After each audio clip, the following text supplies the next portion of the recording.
got to say, I'm really enjoying that music. And I said that earlier this week, but you guys don't see me grooving off stage here just before the podcast begins.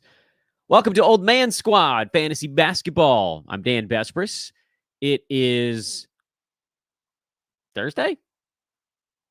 I think this is the 14th, or is it the 15th episode? I don't know. So I guess it depends whether or not you count that first one that sort of was but wasn't. Well. Technically, it is the 15th in the feed of, I'm hoping, many thousands. Many thousands. Thank you to everybody that has joined so far. Thank you double to those of you that have subscribed on a traditional pod feed. Thank you triple to those that have left a 5-star review on any of those pod feeds. I am Dan Vespris at Dan Vespris on social media. And our journey through the minds of other people continues today. I'm having a blast. I don't know if you guys can tell. I hope it's coming through on the shows that I'm having a freaking wingding here. I've been, just to be able to think, to hear what other folks are taking away from either the season or the evolution of fantasy basketball, because these are shows that I didn't do last year or the year before, I think. Today, we're going to be talking to Mike Barner. And if you saw the name of the show, you know he's got a little bit of a warm take, although some of that is marketing on my side. Because Mike is a level-headed fellow, and you'll hear us get into not even a back and forth, really, just sort of like working through some of the numbers on how this could shake out. What do you do at the top of the board? And then we've got some other pretty cool topics that we cover as well in an interview that spans about, I think it's roughly about 20, 25 minutes. That's coming up here in a matter of moments. Again, if you have not already done so, please like this video, however you're taking it in, whether it's live on social media, after the fact, live on YouTube, whatever. Every little bit is massive right now. So if you're watching it, just think, oh my goodness, what can I do to actually help? Thumbs up on YouTube, a little heart on Twitter, whatever it takes. We're going to grow this bad boy, even in the dead of off season. We're going to keep growing this bad boy. Sharing it is also big. And then, as mentioned, subscribing and all that other stuff. Let's jump straight into the chat with Mike Barner, and then we'll wrap things up. We'll give you some a look at what's coming up soon, later on the Old Man Squad Fantasy Basketball Podcast through the rest of this week. We do have one more show tomorrow before taking a little weekend break. And then we'll get you situated for what's to come from next week as well. But enough of that nonsense. Interview time. Good Lord. It has been way too long. Way too long. When was the last time that we got together on a show? Was it 2 years ago? Yeah, maybe. It's been a while, Dan. That's on me. I want everybody to know out there, this is actually really important. It is on me. My scheduling sucks. My ability to everybody knows I did a very poor job of getting guests on Fantasy NBA Today, but 'tis a new day here with the Old Man Squad. And I am thrilled to be joined today by my good buddy, Mike Barner at Roto Mike Barner on Twitter. Mike, how you been, man? You hanging in there? I'm doing good, Dan. Thanks for having me on. Congratulations on the new show. I'm excited to be a part of it here. I am excited to have you be a part of it. I do, before we get into fantasy basketball, I have to put one thing out there into the universe that we got linked up on to record this. And you were like, how you doing? And I'm like, honestly, I'm exhausted. My kid was awake at 3 a.m. And you said... Yep, my 4-year-old son woke up about 2:45. I was with him for about an hour. And bad dreams galore, apparently, for our boys last night. What the hell? I know, on opposite coasts of the country. The bad dreams are traveling. But apparently something about that particular hour, no matter what time zone you're in, that was when it hit. My kid tried to explain that there was a friendly fox that scared him in his dream. I have no idea what the hell he's talking about. I didn't get any explanation. I just got, I'm scared. And that was well, at least that one made more sense, because my kid was just like, I don't want to go go back to sleep. I want to be awake. And we're like, nope, it's 3 a.m. That's not going to work. And somehow, when they just say it enough times, eventually they kind of win that battle. So first, on my end at least, my wife went in there. It was like at 3:10, I think, over here. And she tried to get him to go back down and came in, didn't work. I went in next. I'm the grumpy one. So usually that works. And I got him to try to sleep. He was quiet for like 20 minutes after I left the room, which we were like, oh, maybe it worked. Nope. And then we both went in after that because both my kids share a room. And if this kept happening, the older one was going to wake up. Luckily, he sleeps like a damn log. And we have a noise machine in there that's like a jet engine. So a lot can go on. But finally, I was like, get out of here. Like, get out of the room. We're going someplace else. And then he just sat on the couch for like another hour after that before passing out. So needless to say, I don't know what words are coming out of my mouth. And I don't know in what order. Other than, I do know this. Mike, I'm so happy to have you back on the podcast. It's been way too damn long. What did you learn from this NBA season? Everybody knows this is what's going on right now. This is me.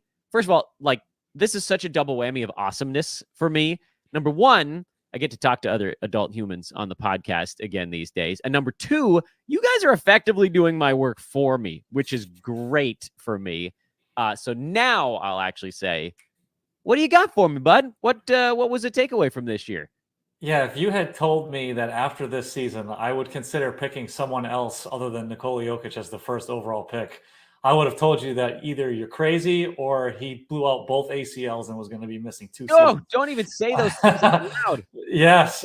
Victor Wembanyama, for me, is probably going to be the number 1 overall pick next season. As a rookie, obviously, he put up some crazy stats. The best one, obviously, he recorded 3.6 blocks per game. There was only 8 players that averaged at least 2 blocks per game this season. The next closest behind him were Brook Lopez and Walker Kessler at 2.4 blocks per game. So he had 3.6.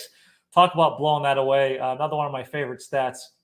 He's the only player in the league who averaged 20 points, or at least 20 points, 10 rebounds, 1.5 3-pointers, and at least 2 blocks, which obviously he blew by that blocks number. And he had no one to pass him the ball. The Spurs have no point guard. So can you imagine if they get a semi-competent point guard this offseason to actually get him a valid entry pass, which would be life-altering for him? I mean, the big concern with him was with his frame. Can he stay healthy? And he showed that he can for the most part this season. Hopefully the Spurs make some moves to become a little bit more competitive this summer, spend some of that cap space and kind of make some trades. There's some rumors with Darius Garland maybe they would go after. That would be awesome to pair him with Wembanyama. So, yeah, I think as much as I love Jokic, he's as safe as it gets. If I have the second pick and I get him, I'm doing cartwheels if I could do them. But, yeah, I think Victor Wembanyama is the top overall pick for me. Yeah, life goals. I had so many follow-up questions to what you just said, but the only one I really want to ask now is how close can you get to doing a cartwheel? Not even close. My 8-year-old daughter does gymnastics, and she says, try a cartwheel, and I just kind of do like a spin, because if I actually try one, I will probably hurt myself. This is the old man squad. I am an old man. If I try that, I will end up on the injured list. So you have an 8 and a 4? Yes. Yeah, and we have a 7 and a 4. So we're in We're on the same track here, Dan. Oh, it's a fatiguing tract. I mean, tract. I don't know what I'm even talking about here. So on the Wemby front, I have Wemby questions and I have Jokic questions related to what you just brought up. I love this discussion. Top of the board is always one of the most fun spots. This last year, forget the full season, because full season Wemby was number 6, which I realize is also still very good. The second half of the season, he was number 3 and number 2, depending on what site you were at. So, but he was behind Jokic in those metrics. This is what I guess this question kind of covers both. You mentioned having a point guard. Are you still going Wemby 1-1 if the Spurs don't address the point guard situation? And number 2, are we being too mean to poor Trey Jones? Yeah, well, to answer the first question, even if they don't make a significant upgrade at point guard, I think they're going to make somewhat of an upgrade. Fair. So I would take him. I'd still take Wemby number 1. And again, Wemby was a rookie, and he put up these crazy numbers. As he gets adjusted, with a full offseason under his belt, not going through all that rookie stuff. He could be even better. I think the big thing with him is he can single-handedly win you blocks while also putting you atop the leaderboard in a lot of other categories. And he averaged over a steal a game, almost 2 3-pointers. He shoots for a decent percentage from the field. I believe it was over 48% this season. So he's not hurting you in that department either. I would still take him. And then with regards to Tre Jones, the coaching staff kind of gave him the ultimate diss when they benched him for Jeremy Sohan to start the season. Listen, I understand they're experimenting and Popovich wants to try new things, but that was terrible. That was losing 101, by the way. You experiment with that at the end of the season, not at the beginning. Get Tre Jones out there and make things easy for Wembanyama in the beginning of the season. And then when you're on Tank Fest at the end, that's when you put Sohan at point guard, not at the beginning of the season.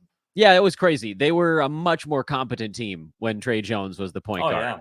Yeah. And that's not a knock on Sohan. That's not his position. No. He's not a natural point guard. No. Okay, so other note on Wemby, obviously second half of the year was particularly nuts when they kind of took the minute restriction stuff off because he was in the high 20s the first half. Second half of the year, he was in the low 30s. And he averaged 4.5, I think, blocks the second half of the season, which is just out of control.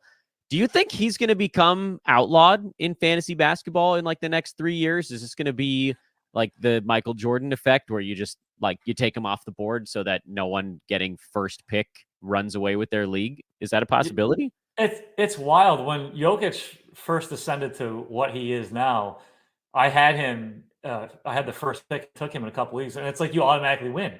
Yeah. Because he did so much. I mean, to get 7, 8, 9 assists a game from a center, almost average a triple-double is insane. Well, also being like one of the best field goal percent impact guys in the NBA. That was absurd. Yes, and he's also starting to hit 3-pointers, which further makes him crazy. But Wembanyama's on the other side. He doesn't give you, he averaged just under 4 assists a game. So it's not like he doesn't give you assists. But he's on the other end with the blocks that he just single-handedly can win a category.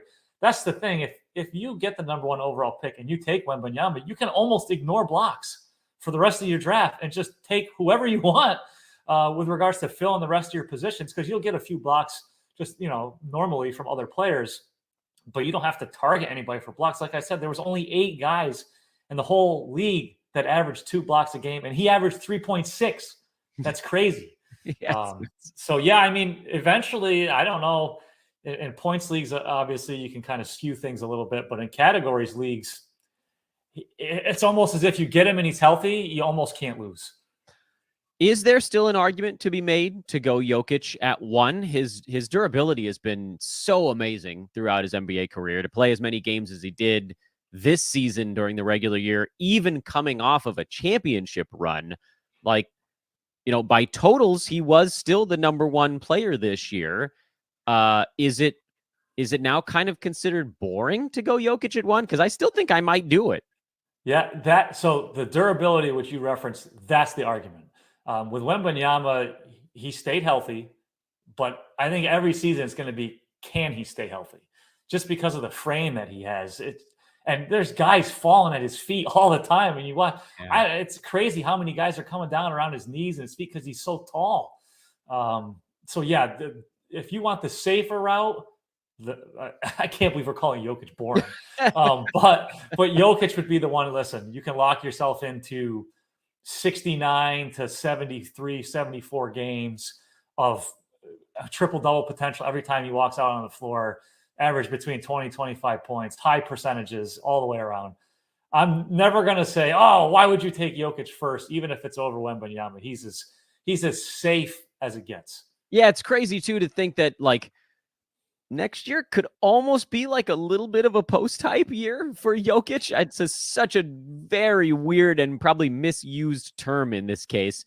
But, off the championship year, Nuggets, they coasted the first 3.5 months of the regular season. He was number 1 the second half of the year, and he does tend to kind of come on a little bit as the season goes. He was number 3 overall. And some of the reason he was number 1 the second half was because Embiid wasn't around, but Shea's steals tapered as the season went on. And the Nuggets didn't win the championship this year. So I know that they like to do this whole like Jokic doesn't care about basketball nonsense, but I think we can all agree that's not true. He obviously cares about basketball a great deal. It's why he plays as many games as humanly possible and wants to win titles. This like just wants to ride horses stuff is honestly, it's getting a little bit old, but like it was It's funny when just it thick. started. He's Yeah, got it. It's just thick. it's Now he's doing the really Gru thing. He's doing the I Despicable Me actually like that commercials. one more. I like Yeah, he's playing it off really well. I think with the Nuggets, they're better off as the hunter rather opposed to the hunted. I mean, when yeah. they won the championship last year, that was almost their mantra. That we're the underdogs, all this stuff. And then this year they couldn't do that. And then when they were the underdogs, they almost, when they lost those first two games to the Timberwolves and they became the underdogs again, they almost came back and won in the, everybody's counting us out kind of mindset. And, they were up 3-2 and then they blew it. But yeah, I think they'll go into this season with a lot to prove. And I think, he's a safe 70 plus games of 20, 11 and 12 and 8. I mean, you can't argue with that. Yeah, it's hard. It's very hard to argue with that. Would you consider, okay, let's say Jokic and Wemby are off the board. Who are you going with at 3? Do you know already? It's either Or do you Luka want or me to SGA. Luka, if it's a points league, then obviously Giannis comes in the conversation too. The thing with Luka in category leagues, his free throw shooting is a little bit wonky. I'd like to see what moves the Thunder make this offseason. Are they actually going to do something splashy? They were talking about yesterday how the Hayward trade was a miscalculation and, all that. Talk about a miscalculation. I saw that chat. Like, did they even watch a game of Gordon Hayward the I know. last 2.5 years? And did they watch their own games? They have no big men. I mean, it's Chet Holmgren. And if you're going to make one move, at least get somebody tall. I know they're trying to work the cap and do the picks and all that kind of stuff. But I wonder if this is the offseason where they actually do try to bring in some scoring. And how does that affect SGA with regards to his usage rate? It's not going to drop him down huge, but does it maybe knock a couple points per game off his average? That kind of thing. I am not a Joel Embiid guy. He's hurt way too much for me. There's a lot of other really good centers. So I don't even think about drafting Embiid. I can't remember the last time I drafted him. Maybe I never have drafted him, and I won't going forward. I considered it this year. I'll admit I considered it because I thought with the James Harden situation possibly lingering, and then even if he did get traded, nobody was coming back that was going to have his same level of usage. That one of my hot takes before the season was I think Joel Embiid's going to be the number 1 per game guy in fantasy, and he was, but he didn't even make it to half the season. So what the bleep good does it do you if he plays 39 ball games? Listen, we can go down. I could talk about Jokic, Wemby, top of the board until the cows come home. But you had another takeaway. You told me you had 2 before we went on air, and I don't want to miss out on the second one. So, Mike, what was the other note from this year? By the way, again, talking to Mike Barner at Roto Mike Barner of Roto. Well, I guess it makes sense that you got Roto in the Twitter handle of a Roto Wire and Roto Baller. Roto Mike Barner, Roto Wire, Roto Baller. What's number 2, my man? Get ready. If you want Scotty Barnes this year, you're going to have to draft him early, and you should.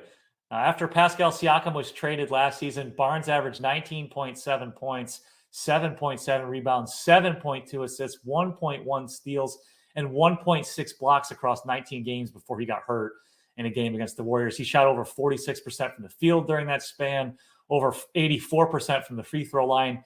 For the season in general, he averaged just under 2 3-pointers a game. The Raptors are clearly building around him. If you want him this season and you're in a 12-team league, be prepared to take him maybe with the last pick of the first round, the beginning of the second round.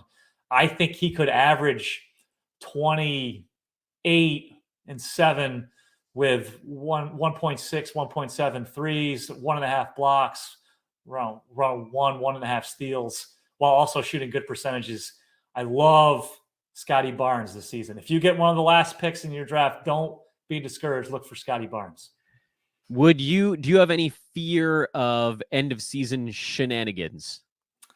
No, because if they keep Quickly and they have Quickly and Barrett and Pirtle, I don't think that they're going to be a complete tank job They were tanking this season because they were trying to keep their pick, which failed.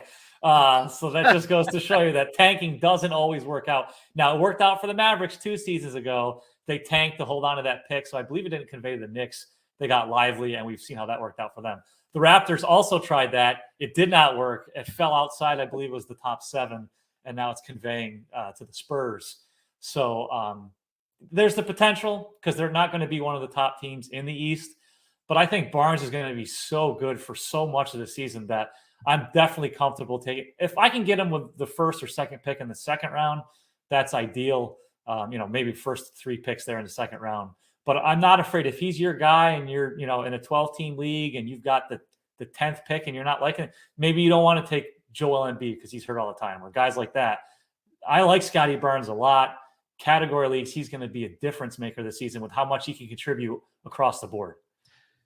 It's interesting, too, to think about how nice it is in this scenario that the East is god-awful after the top 2 or 3 teams, because the Raptors could be, 10 games under 500 and still fighting for the last play-in spot. The Hawks were 36-46 and made the play-in this year.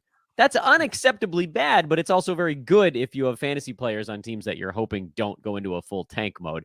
The West, by the way, the 10th seed was 10 games over 500. That's nuts. A 10-game gap between the 10 seed and the 2 conferences, and it's not going to get any better. No, right? I mean, that's why the Bulls, the Bulls love that play-in tournament, man. They get that 9th, 10th seed. Oh, Jerry Krause is raising banners. They got to host the home game this year as the 9th. Oh, man, those Bulls, they love the East and the play-in tournaments, I'll tell you. Blow it up. Blow it up, Bulls. I'm a Bulls fan, and I can already tell you they're going to bring back DeRozan. They're going to bring back the same roster as last season, and they're going to hope that they can trade Zach LaVine. Everybody else is coming back. If they don't get a trade that they like for LaVine, he's going to be on the roster to start the season. There's going to be headlines of Lonzo Ball's trying to, his knee's feeling a little bit better. He's coming into training camp. It's going to be the exact same team as last season, and it's going to stink. Oh, I feel for you guys. I really do. Listen, we had Jordan, so you can't. Yeah, you can't complain too much. It's been a while. Yeah, I was gonna say, you can probably complain now. There's a young generation out there that complains. And that's fair. I get it. Yeah. The D Rose thing killed them. That injury, that killed them because they had the team, that could have competed to at least get out of the East. Jimmy Butler, the whole thing. That was that was the narrow secondary. Yeah, but I mean, a lot of the people the new generation, they were born when Jordan was on the Wizards. Yeah, that's true. We're old. This is the old. We don't care about young people. This is the old man squad. This is the old man squad. If you're under 25, turn this off. This isn't for you. No, but listen through the commercials first. Well, yeah. Okay, all right. Yeah. Get that in. Sign up for whatever's in the commercial, and then turn it off. So among the ascendant ones this last year, Scotty Barnes was a big one. Tyrese Maxey was another one. Do you think he's in a similar situation where you'd need to go earlier, or do you think Maxey actually is maybe headed slightly the other way? Because Philly's been rumored to be wanting to bring in a Paul George or trade for a Jimmy Butler or something I guess it'd be sign him, or something along those lines where with one team, it seems like the path is getting wider, and on the other side, it seems like the path may be getting more narrow, or am I galaxy braining that too much? I think you're right. Maxey could take a step back. The Sixers are one of the few actually competitive teams that has cap space. Yeah, it's crazy. That was the good thing that came out of that Harden trade is they were basically able to clear the books, getting a lot of these, high-priced one-year expiring contracts. So I would have to see who that other piece is. It does sound like Paul George is the guy that they're angling for. I saw a report. It sounds like if they miss out on those top tier guys, maybe Zach LaVine comes into discussion. You can have him. I don't care what you send back. You can just take them. We'll take 7 second-round picks and a rack of balls or something like that. But yeah, he's better than that. Yeah, well, I mean, they were better without him. this is coming from an angry Bulls fan, so you have to take it with a grain of salt. Yeah, it doesn't He's seem like he wants to be there, and that's no, he doesn't. And I think Kobe White played so much better when he was out, when he had the ball in his hands more. But getting back to Maxey, I'll try not to make this too Bull central. Getting back to Maxey, I think it does depend on who they bring in, because his usage rate could take a big hit, especially if Embiid plays more than half the season too. That could also impact Maxey quite a bit. Roto Mike Barner. I said I would only keep you for 20 to 25, and I'm a man of my damn word here. That was awesome. I loved every minute of that. And can we do something like this again in the not too distant future? Yes, just remind me, because I am old. So yeah, you have I know. to send me. Now, is AARP a sponsor for this? Is it I'll mark it down. We'll get our calendars out, and we'll fill your out top sponsor should be what's that, Old Country Buffet or something like that? There was a push for Werther's Original on a recent. Yeah, definitely. And those peanuts, those orange circus peanut things. Ben Gay. You only have those unless you're 50. Yeah, icy hot. Yep. We're gonna this is free. We got to stop saying these things because they're getting all these free publicity. If anybody's out there from these companies, come find me. I mean, honestly, at this point, I'll work on trade for those bad boys. But you don't have email. You got to call Dan on his rotary phone, and then he'll pick it up. Send me a letter. Yeah, I expect a letter delivered by my lovely mail person. Wait, before I let you go, Mike, what do you got going on right now? Let's do some plugs. What do you got? Yeah, lots of stuff. I cover in addition to the NBA, I do Major League Baseball and the NFL. So I got a lot of baseball content right now on RotoWire and RotoBaller. You're a crazy person, by the way. Yeah, I do a lot of betting picks on Sportsline. You can see my stuff on Real Time Fantasy Sports. I also contribute to DraftKings. So I'm all over the place. I'm busy. 3 sports all year round. How do you do that? Yeah, this is my full-time job. So I'm pretty lucky that I'm able to piecemeal it all together. And my wife has a very good job. So I'm able to do this and have a good time. Same. Yes. Cheers to our wait. I got this mug. Cheers to our always, when I meet my wife's coworkers, I tell them I'm her trophy husband. Yeah. It's not a great trophy, but it's a trophy nonetheless. We need to do better. We need to go get outside a little bit, I think. It's like one of those participation trophies. Yeah, it's really pretty. I got it at the card shop down the road. He is Roto Mike Barner on social media. Mike, thank you so much for taking the time today. Thanks, Dan. Appreciate it. Yeah, that was a good one, wasn't it? Mike's a funny dude. Mike's a sharp dude and a funny dude. Thank you to my buddy Mike Barner. Sad Chicago Bulls fan. I have to admit, so we recorded that yesterday. I forgot about the Chicago Bulls part in the middle when I was setting it all up to run today. We one of my other good buddies here in the sports fantasy space, Keith Cork, who's with Ethos, and he and I worked very closely during our time there. Also a Bulls fan, and it's just remarkable how consistent Bulls and smart ones, really smart Bulls fans are in what they want from that team, and how consistently they just get the opposite every time. But at least if there is that weird consistency, the only thing you're worried about, if you're in this sort of like, what do I do Bulls fantasy wise? And I know that wasn't really a topic on today's show, is I argued this was going to be an issue for the Blazers for many years. And it never really was, interestingly enough. Although I would argue that Damian Lillard during his time there was the reason that malaise never set in. I think that there's a thing in basketball when a team kind of caps out like that, where roster fatigue hits and teams play worse and fantasy values suffer. Now, the Blazers didn't have that because Dame kept carrying them to the bottom of the playoffs every year. So everybody still had a reason to compete. That would worry me on the Bulls side. Can they get back to that same area? Yeah, I mean, they've got the pieces to be better than most of those really cruddy teams in the sort of 10 through 12 zone. But do you see it start to come apart a little bit? And then, what would come back if a Zach LaVine trade did materialize? But we can worry about that when the time comes. I'm curious what all of you think.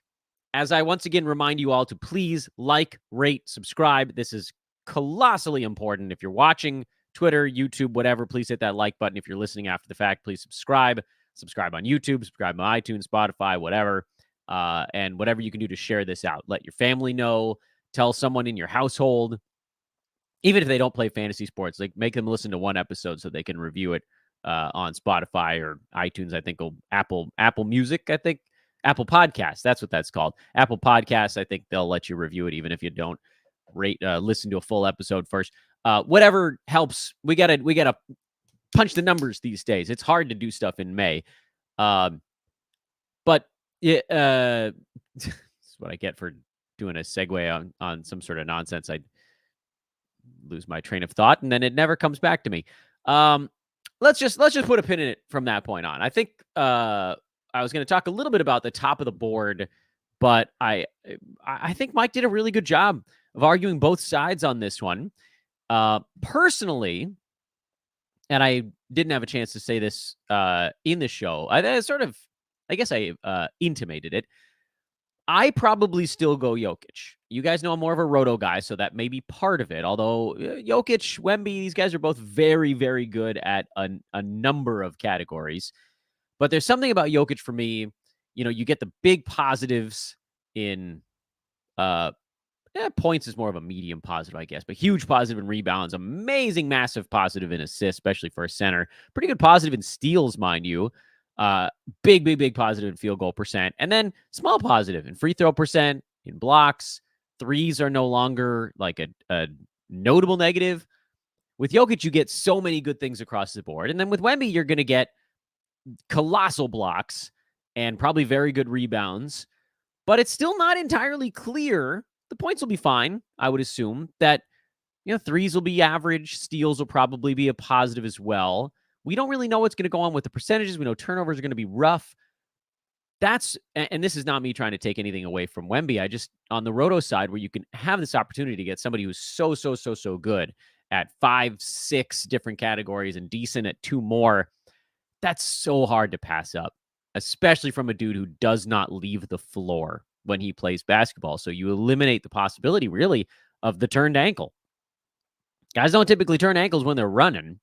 It's when they're landing on somebody's foot, landing on their own feet awkwardly, coming down from a dunk, whatever it is. You do feel out however you want. It eliminates some of that stress.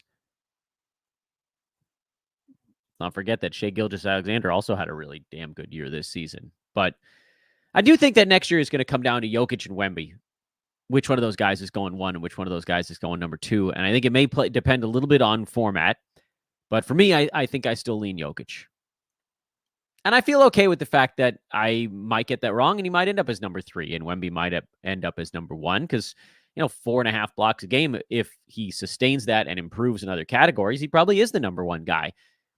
But a lot of that comes from, again, one, not exclusively. This isn't like the conversation we had last week with Matt Smith. We're talking about like a Jaren Jackson or a Chet Holmgren, where almost all the value comes from one category. Wemby obviously does other things, but a lot of it is weighted hard by blocks. Anywho, just my old man roto-y flavor tossed in at the end. Great show with Mike Barner today at Roto Mike Barner. Big thank you again to Mike, who, the number of guests we've been piling up here just in the very early going is, I feel so good about it. Starting back on last Wednesday, I think we've had a guest every show except for Memorial Day. Josh, Dan Palio, Thunder Dan, Matt Smith, Memorial Day, Dan Titus, Raphael Johnson, Barner today, Alex Rickling tomorrow. That's what's coming up next here on Old Man Squad Fantasy Basketball. Alex Rickling will join us tomorrow. And we're going to talk a little bit about old players because Alex and I tend to see relatively close to eye on old man stuff. But there is an element to old manning, which I believe is Peyton and Eli's uncle. There is an element to old manning that I haven't gone over all that much. And tomorrow's show is going to be an opportunity to dig in on the the back half of the old man value window. So that I think should be a really interesting chat with a dude in Alex that we always have a good old chuckle. But the beauty part of all this is we're going to talk to these dudes soon. That's the way, baby. That's the way. We're going to have a lot of extra shows too, by the way, once the season gets closer. We're going to be churning out fun stuff. I got a lot of cool plans. I also think there's going to be a Lakers show in the not too distant future here. So Lakers fans, those of you among my followers that are Angelinos, we hopefully will have that not too far around the corner. All right, we can wrap it up now. I'm Dan Vespers at Dan Vespers on Twitter. Please follow over there. Again, like, rate, subscribe, however you're taking it in. This is an Old Man Squad Sports Network presentation. Old Man Squad Fantasy Basketball done for the day. We'll see you guys again tomorrow. So long for now.